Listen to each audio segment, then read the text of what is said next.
I'm just calling people up. I don't know what order it is. Yes. Give it up for the one and the only Miss Helen Hill.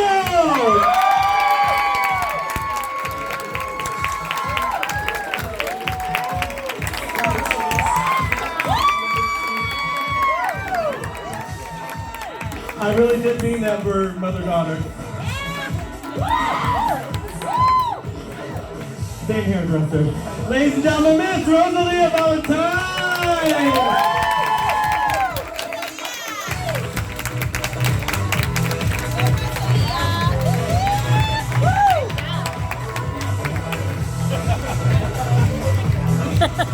Sluts. Ladies and gentlemen, my co-host, normally she does most of it, so let me have the fun today. Let's give it up for the one and only Miss Suzanne Benetti!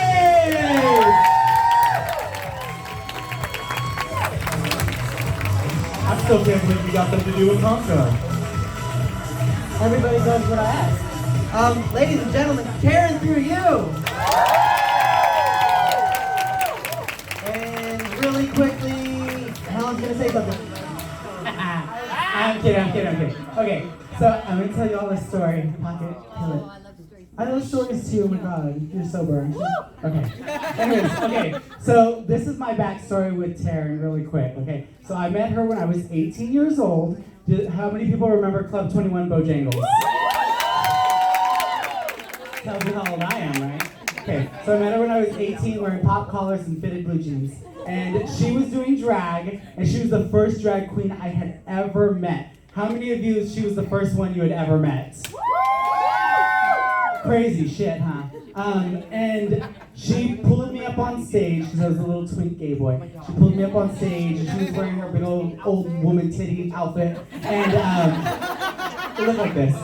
So then, she tried to, do the embarrassing thing, and it didn't work because, it didn't. Anyways, but it was my first experience ever. It was terrifying. It was terrifying to meet whatever she was. And I'd never seen it. I was like, what is that? And they were like, it's drag queen. I was like, crazy shit.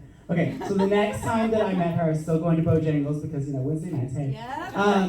And there was Janet Jackson tickets up for grabs. And you had to get beads for the night. And Taryn was holding on to the tickets, okay? She was the bouncer of the tickets. And I literally coerced go-go boys, bartenders, bitches in the crowd, and another drag queen. And I think it was Mia Ho at the time. You remember that? Yeah.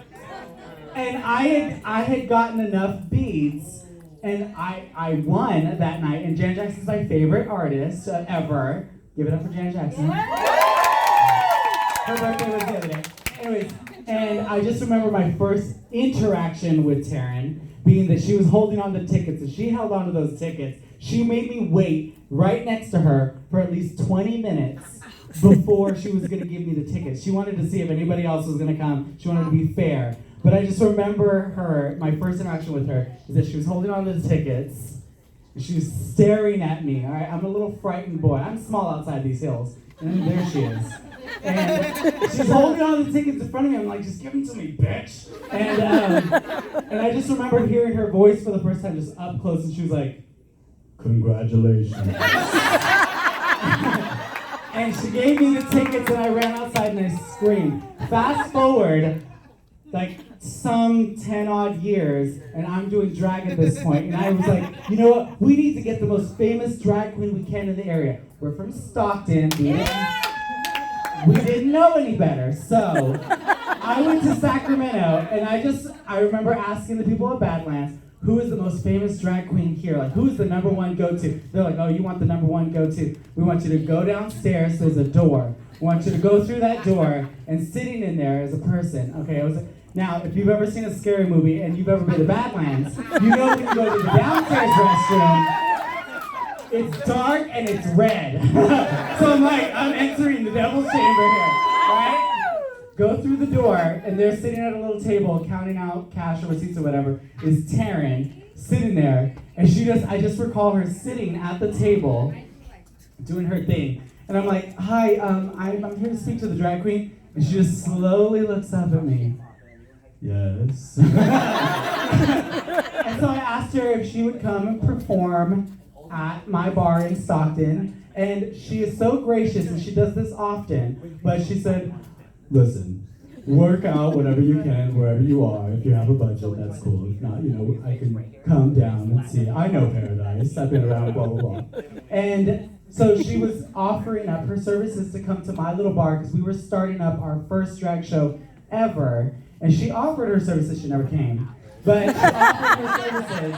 But because of that first interaction with me actually being excited to start a drag show, because I was like, I'm going to get Taryn through you, the most famous drag queen in the Central Valley, to come.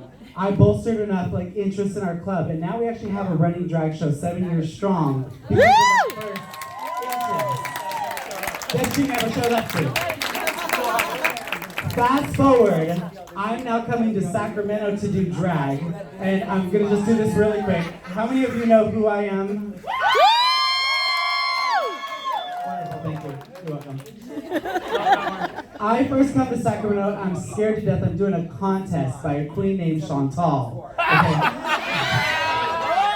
Yes, the one named Condemnation.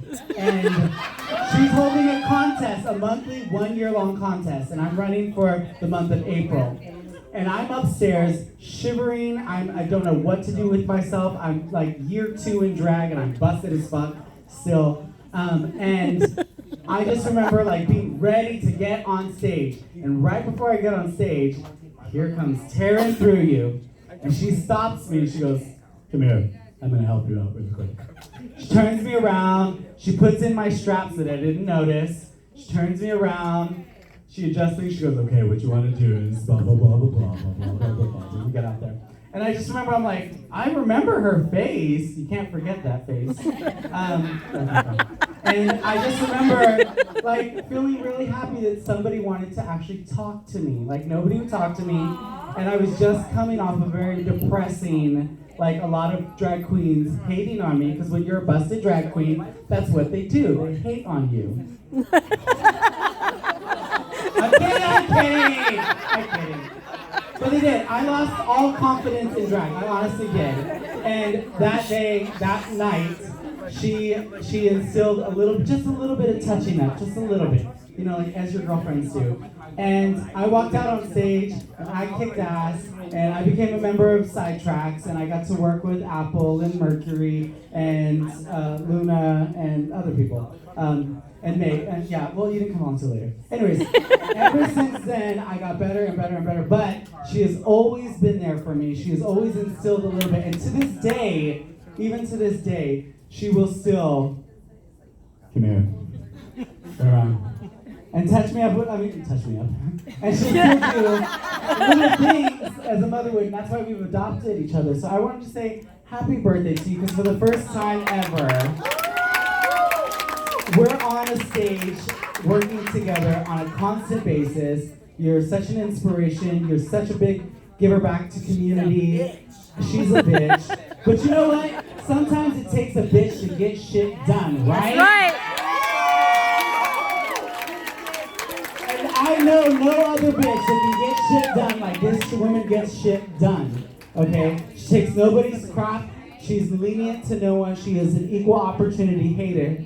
And, yeah, but under this very, very hard golem shell rock is the biggest heart ever. So please, at any given point, any of you, if you see her, I want you to go up and thank her for everything she's ever done for the community. Thank her for everything she's ever done for any of these girls. And I thank you for doing everything that you've done for me, because I am now here as a seasoned performer helping other people and doing what I'm doing based on your example. And it means the world to me that you're my drag mom. Okay. Now that we've had the mushy stuff, now Lenny, I do appreciate it. She does know I talk to her on a regular basis, but that's a little too touchy for me in front of people. I try not to have any emotions in front of anybody. Just how it works. We want to invite you to all join us for our next drag brunch, makeup and mimosas, which is on Father's Day. So June 16th. How fun would it be for a whole bunch of dads to be embarrassed on this stage? Bring your dad! Bring your dads. If you don't have dads, bring your mom, who was your dad in that case. Bring your daddies. I'll take your mommies if they're hot. Hey, I'm equal opportunity. I'll take him in the far back corner so I can embarrass him some more. She's like, yes, him right there. Yeah, you know who you are. I see that pink wristband. Holla. You can meet me at the recycling dumpster in about 15 minutes. I'm so kidding. But ladies and gentlemen, I'm going to turn this over to you for a moment. Guys, I had a story too, but Helen stole it. Like, word for word. What's your name again? Sasha. Sasha. Can you get her a quick shot for me? Because I bruised her ass. Sasha's going to get you a quick shot. But quickly, because this is about to end. So you got to go see her real quick or somebody's going to... Oh, no, she's going to come take care of her. June 16th, we'll be back, guys. Thank you so much for coming. I hope you had a good time. Faye Menon, Apple Adams, Rosalia Valentine, Helen Eels, and Karen through you.